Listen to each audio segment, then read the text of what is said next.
The Pieces Lie Where They Fell by Evil Humor. Edited and co-authored by Anon E. Mouse Jr. Read for you by My Name is R. Chapter 22. Rex. After they had finished the meal, and Paige stacked the plates in preparedness to bring them back downstairs, Vittel turned to face him and asked, "So, you live in this area, right?" "Almost," he replied. "I actually live a far distance away, but I do know this area somewhat well, as there is an entrance to the under." He took another drink from his coffee, sighing in delight, before facing her properly again. "As I mentioned before, I know of a few locations down the way that we could use as a means to passing into the lower." "I'm sensing a but coming along," Windbreaker said, being very astute of the situation. "Correct," Rex replied. "There are a number of ways we could enter the lower, either the passages from under, or a few of the less wholesome means of entrances via weaknesses in the wall." "You know some smuggler tunnels, Rex?" Vittel's grin grew as she giggled at his flustering and attempts to correct himself. I didn't expect you to know of them. You strike me as a real goody guy, despite—" She froze, her face darkening with a blush. "Despite what? That I am a diamond dog?" Rex flicked his ears, frowning at her. He thought her better than this, and he was deeply insulted. "Well, to be fair, Rexy, you do look a bit gruff and menacing," Vixley chuckled before leaning over to lightly smack his side. "But anyone that deals with ya for a bit knows that you're just a mixture of a big softy and a total egghead. Totally surprising that you know of naughty ways in and out of this city." "Yeah," Vittel rubbed the back of her head, no doubt struggling to rethink how she would address him again. "As I was saying, what are the drawbacks?" "The tunnels would require us interacting with more diamond dogs, and as I said before, I cannot return there, lest we encounter my former pack. The other option is that we move onwards past several gatehouses to where there is a passageway for those who wish to remain unaware by the law." He coughed, ears flicking as he was forced to address about the less wholesome knowledge he had in traveling from the middle to the lower. "Okay, how bad would it be if they, your old pack, saw you? I know that you said they'd kick up a fuss, but how bad would it be? You think we could just bribe them or something?" Vittel asked him, leaning over and looking at him with a steady eye connection. "To put it bluntly, they hate my guts," Rex said dryly. "Leaving your pack is one of the worst things a diamond dog can do, and being forced out is even worse than that. They would see it as me attempting to return to the pack, and they would kill me for it. The only way I could be left alone in the under is to invalidate their reasoning for forcing me out of the pack." "And I guess a bit of arson doesn't help?" Windbreaker asked, reminding him of the fire that had occurred in the old Museum of Victory that the government was accusing them of committing. Although how they could convince anyone that it was really the spirit of balance was beyond him for the moment, and thus Rex knew he would be stuck with that charge for a long time to come. No, ironically enough, if they know that... Oh, if they... No, ironically enough, they know that if I were to start to commit arson, it would be far more destructive due to my alchemic knowledge, and would in fact see this as another example of my weakness that I did not do all I could do. "That seems—" Knight began, with the young noble obviously thinking of a proper way to voice the idiocy of it. "Completely inane?" Rex offered, before letting out a short, annoyed bark. "It is, Nightblade, but again, I am happy with my life as it is. Or was, as this recent development has caused an unexpected change." So I guess we're going to use these smuggler tunnels then, Vidal said, eyeing everyone in the room. We don't have much choice, Paige said after she finished stacking the dishes. We can't use the gatehouses, since we're wanted criminals now, and we can't use the under because of Rex's history there. The tunnels are the only option left. How far are they? Vidal asked him, pulling out a map, as Rex walked over to examine it and began to locate exactly where they were and where the nearest tunnel entrance was, before tapping a location. That's not that far, maybe a few hours' walk. Is that counting how much sneaking along we will have to do? Rex inquired, causing her eyes to widen, and she let out a tiny curse. You're right, she groaned, rubbing her face with her tail paw. It's going to be a nightmare, and I doubt either you or Paige could disguise us. She flicked her eyes to Paige. You said the owner gave you some of that money back, right? Maybe we could buy some stuff to hide us from her? Rex heard Knight let out a tiny snort. Perhaps, he said, you should ask Nightblade for permission to use those funds, given it was his money originally. He turned to Paige. I mean no offense to you, of course. None taken, Paige replied, with a smile gracing her face, no doubt grateful that someone had spoken up for the Nox pony. Rex knew how a pack worked, and while Vidal was the alpha, she clearly needed help to make sure that she did not cause divisions within their pack. Knight shot a surprised look at him, with Vidal frowning before shaking her head. It amounts to the same in the end. We're in this together. Knight simply grunted at that, saying nothing, to which Vidal let out an annoyed sigh. You know what? Fine. I'll prove that I'm not just making this up. Everyone, dump your cash in the center right now. We'll pool what we've got together, okay? She started this by reaching into her pack and pulling out her coin bag, before upending it into the middle of the floor. Rex was taken aback by this action, although Vixley joining first did not surprise him, even if some of the contents did. Why do you have that in your coin bag? He asked. Emergencies, Vixley replied, pulling the large rubber lizard that had prompted the question out of the pile of coins and stuffing it back into her pack. Do I even want to know what sort of emergency would require it? Probably not, the Minotaur admitted with a blush on her cheeks, though, knowing our luck, we'll need it before this is over. Ah. Pulling his own coin bag out, Rex added its contents to the pile. Paige followed his example, and then Windbreaker. Finally, though he grumbled about it somewhat, Nightblade emptied his bag and the one Paige had given back to him. The Owie swept it all towards Rex. Care to split up the cash into proper amounts for us to carry? She asked him, as she moved to sit down on a bed, wrapping her tail around herself. You did a good job with how you did the supplies. Rex nodded his head, and was quickly aware of what Vidal had done. While most would not be able to tell who had owned the coinage before Vidal had pushed them together, Rex had learned to grow a fine eye working in his lab, lest he blow himself up again. Knight, by far, had the most money, and he would actually come away from this poorer, while everyone else would gain a profit from this. Judging how Knight's face was, he was well aware of this fact, and that he could not say a word about it without seeming extremely petty.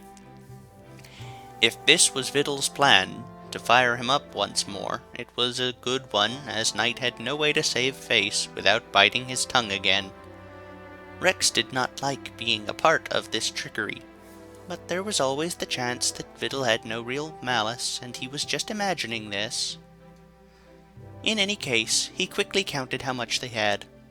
72 cadenzas, several didrachms, and about the same amount of reales and escudos, and he began to divide it up. They couldn't use the didrachms, reales, and escudos. Nearly no place in Canterlot would take them in, and those that would would undoubtedly be watched by the government if they were foolish enough to shop there. Rex began to pack their money away into the different bags and sliding the foreign currency into the spare bag. Passing each bag to the group, Rex saw Vittel flash a look directed at Knight that spoke volumes, and Knight clearly saw it by how his body posture shifted. He wasn't sure if it was a good thing or not that no one else saw it, but either way, it concerned him. "The question remains," he said, "how to get to the tunnels without being seen." "Yeah, 'cause trying to be subtle with coats and stuff will get us caught in a hurry," Vixley put in. "Believe me, the more subtle you try to be, the more suspicious you look." "So what, we go in as is?" Wind asked, raising an eyebrow. "Believe it or not, act like you belong somewhere and you can bull your way through almost anything," Vittel said, before looking at Vixley sheepishly. "Sorry about that." "No probs," Vixley replied, "if you don't mind me doing the same, eh, kitty cat?" The Minotaur ended that with a grin that put a smile on Rex's face. It seemed like Vixley was able to punctuate Vittel's bravado without causing major incident. "Okay, I got it," Vittel said, with a smile on her own face. "Look, guys, we'll figure out how we'll get there somehow." "Rex, can you help me, please?" Paige asked, as she lifted the plates, looking straight at him. Rex was thrown by this, as she did not ask Knight, but he simply moved onwards, picking up some of the other dishes with one paw, as he opened the door with the other. "We will be back once we are done, and hopefully have some better ideas." With that said, the two of them left the room and began going downstairs, Rex staying on the side of the railing, as it was only proper to do. Smiling to himself, he found her to be a very nice mare and kind soul, so eager to help others, even with things that did not require more than one doing. It was obvious why she had obtained the element of kindness, and she would be very good for the group. Wagging his tail as he stopped at the bottom of the landing to wait for her, with the unicorn smiling and giggling at his gentle dog behavior. "Excuse me, ma'am," Paige said to the owner, the mare flicking her eyes in a disinterested fashion. "We've just finished the wonderful breakfast you provided us, and we would like to be helpful and bring the dishes back." The mare simply grunted and tilted her head towards the back room. With a shrug of his shoulders, Rex walked forwards into the kitchen, making sure to hold the door open for her. He frowned as the kitchen was empty, the pantry door open, and the food cooking in the oven. Placing the dishes by the sink, he took a deep breath to take in the smell of the kitchen. The bread cooking in the ovens, the eggs boiling on the stove, the frying hash browns, the smell of freshly moved dirt. Wait, what? Following the smell of moved dirt, he walked over to the pantry and knelt down near the floor. As his eyes were meant for near darkness, he could see the outlines of a trap-door fairly well. Without so much as a thought for properness, he slid his claws into it and popped it open, seeing that there was a tunnel that seemingly ran straight down the street. Turning his head, he saw Paige hovering over his shoulder, smiling just as broadly as he was. "I'll go get the others. You go check how far this goes, Rex." "Absolutely," he replied, as he walked her back to the door, watching Paige mention how she needed to go get some dishes they had forgotten. Rex was about to close the door behind him when he heard a gasp from a familiar voice. He turned around to see Connection and Mixture trot into the inn, looking at him with shock and awe. "Is that you?" Secured continued to ask him. Her eyes wide as Mixture snapped a look at the inn owner, who simply rolled her eyes and walked away.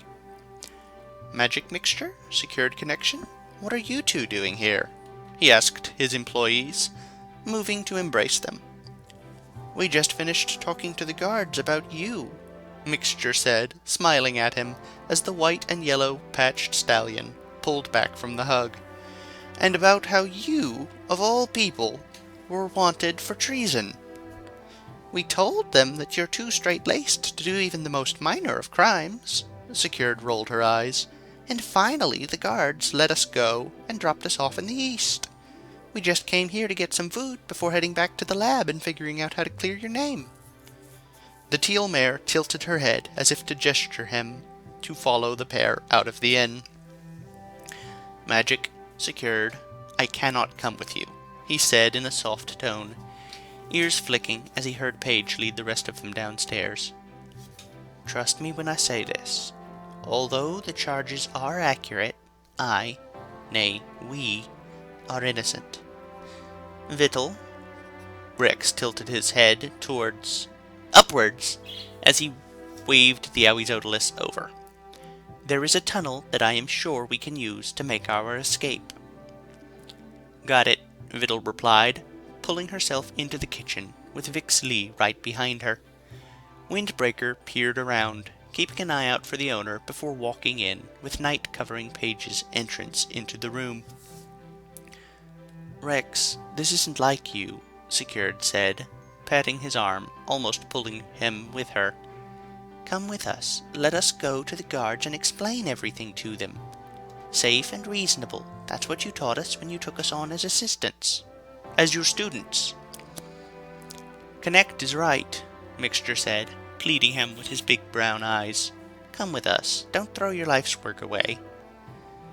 I am sorry, but this is something I must do, Rex said in a soft whimper before shaking his head. Regardless of what happens, rest assured I took measures to take care of you two in case something were to happen to me. Rex held up a finger to silence his two employees, who were also struggling to make a life together, as he fished into his vest for it. Pulling out a number of vials, potions, a few bits of emeralds, and other odds and ends, he finally retrieved the sealed envelope that had his address on it.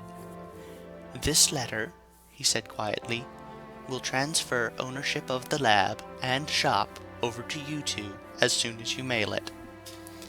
Rex! They both shouted, eyes going wide. This is way too much, Connection blubbered, with Mixture patting her back, still obviously in shock. We can't take this from you. You built your lab from the ground up, Mixture said. It's your life's work. And it is yours now, Rex said firmly. I have taught you a great deal, and I know you are both more than worthy of claiming it. He bowed, holding the letter. I am proud to call you my students, and... His sentence was cut off as they took hold of the letter, his eyes going dark. Rex opened his eyes to find himself in front of a tall, colorful building. Studying it, he noted the decorative pillars and the rather fancy overhang that surrounded it. While the areas around the building seemed pleasant enough, with its grass and trees, he could see no other signs of life. Contemplating for a moment, he stepped forward and opened the door of the building. The small bell tinkled overhead as he stepped into the shop. Studying its interior, he saw several mirrors, a number of displays that bore somewhat of a resemblance to the outside of the building, a set of ponykins wearing some of the fanciest and yet most tasteful pony-style dresses he had ever seen, and a rack of similar dresses off to one side. "Hello?" he called. "Just a moment, darling," a voice with an almost musical quality to it called out from above. Moments later, a white unicorn mare trotted down the staircase, her elegantly styled violet mane almost bouncing as she joined him. "Welcome to Carousel Boutique, where every garment is chic, unique, and magnifique." She eyed his vest with an expert analyzing eye. "Though I see you already have an excellent taste in outfits, my good sir." "Thank you, ma'am," Rex said, as he took her hoof to place a kiss on it. "While I would wager that you are the lady, recent events have alerted me of the error of assuming that is your actual name." You would be quite correct, my good sir, the unicorn replied with a smile. Rarity Bell is my name, but you may call me Rarity. A pleasure to meet you then, Rarity, Rex said, bowing his head slightly. From how I have heard of Page Turner, Vix Lee, and Windbreaker, may I assume that you have negative feelings towards your title? To a degree, Rarity said, as she walked over to the back room of her shop, which was, not surprisingly, her workshop. While I was alive, it had been a goal of mine to marry a prince and become one of the noble elites of Canterlot. Now that I have seen how my identity has been altered to prompt a sense of elitism along with giving charity to the less fortunate, is a bit off-putting, especially with how often the charity is a token effort. She let out a tiny sigh, shaking her head. Regardless, our element is still present with how they remembered me, and I suppose I should be grateful for that. Ah, Rex's eyes widened at that nugget of information. So our element is generosity, then? Rarity's smile turned into a smirk. The girls and I were betting who would guess their element first, and you, Rex, just helped me win. Glad to be of service. Rex chuckled at this, feeling as good as diamonds. May I inquire, how does our element relate to the group? You may, Rarity said with a smile. And to answer your question, we are possessed of an open heart that desires the greatest good for others. We understand others and inspire them with our selflessness, as you did by giving your two students not only your lab and shop, but the means for them to start their life as a couple. She sighed happily. Do pass on my best wishes to them, darling, for a long and happy life together, with many generations of young ones to bring joy into their lives. She smiled wistfully. Alas, the only young one in my life was my own little sister, but she was, and still is, a joy and a treasure. Rex nodded. I see, and I'll make sure to pass on your message. Then he quirked his head before snapping his claws. Speaking of siblings, I know that Applejack had an older brother. Oh yes, Rarity purred, a faint blush racing across her cheek. Big, tall, strong, silent hunk of a stallion. He was the desire of a lot of mares back then, and even a few colts. Of course, I could never go after him, as it would not be proper, but ooh, was he handsome. She sighed happily, before turning serious again. Regrettably, it is not my place to inform you of his identity just yet, but I can promise you that you will have an answer to your question before this is all over, darling. And other questions you might have about any of our siblings, both the elder and the younger. She looked up. And now, equally regrettably, it is time for you to go. Your companions and your students are waiting. She pressed a hoof against his snout, and for a moment there was nothing. When he opened his eyes again, he found himself on the floor of the kitchen's inn, 7 concerned faces looking down at him. You all right, boss? Mixture asked, a concerned tone in his voice. You just blacked out there. I'm very well, thank you, Rex replied as he got to his feet. Better than I was before, in fact. Reaching a paw to his neck, he found what he was expecting. A golden necklace with a violet gem in the shape of a potion bottle in the middle. Secured Connection immediately noticed it too. Boss, what is that? She asked, nervously. And where did it come from? Rex sighed. That is a long story, and not one I have time for at the moment, he said. We must be away, and quickly. Mixture and Connection both shared a look before pulling him into a hug. Be careful, boss, Mixture said before letting go. Come, Connect, we need to get out of here. No doubt the guards are watching us to see if we run into you, and we won't let that happen. You take care of him, Connection said, looking at his new pack before leaning over to place a kiss on his cheek. Be safe. Smiling at her kindness, Rex hugged her once more, before walking to the pantry with the hidden trapdoor open, walking down the steps into the darkness, with Vittel on his tail, Page Turner and Nightblade following her, Windbreaker behind the couple, and Vix Lee bringing up the rear. Rex turned to see the Minotaur reach up and lower the door down on them, plunging them into darkness. Alright, that's the end of this chapter. I am highly suspicious of Paige and the trapdoor. I don't see any absolute proof that she knew it was there going in, but it does seem very likely.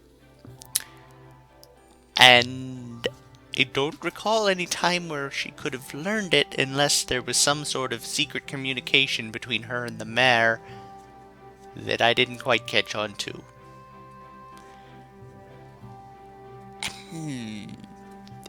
Yes, more and more, just not sure what's going on with her.